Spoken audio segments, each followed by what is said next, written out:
Whistle வந்துருச்சு. நான் வந்து ஒரு 10 விசில் விட்டுருக்கேன். உங்களுக்கு எவ்வளோ வேணுமோ நீங்கள் அவ்வளவு விட்டுக்கோங்க. 10 விசில் காமிக்கிறேன் பாருங்க. கலர்ஃபுல்லாக இருக்கா? இப்போ வந்து இது ஒரு பேனுக்கு மாற்றிக்கிட்டு நம்ம வந்து இது வந்து இப்போ ஒரு பேனுக்கு மாற்றிக்கலாம்.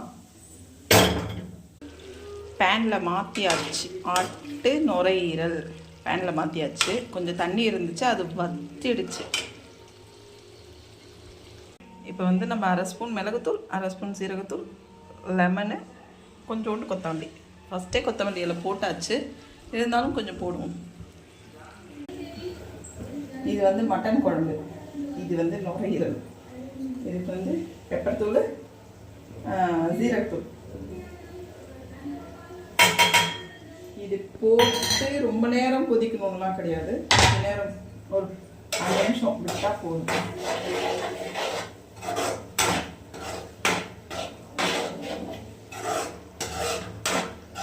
ஒரு கொதி வந்தால் போதும்.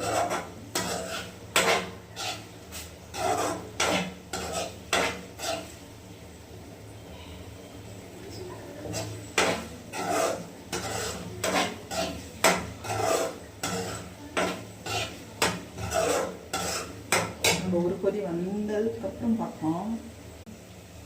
இப்போ நம்ம லெமனை போட்டு ஒரு கொதி வந்துடுச்சு.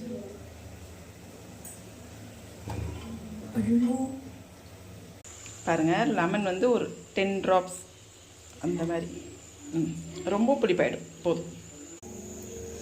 அவ்வளோதான். ஆட்டு நுரையீரல் ரெடி.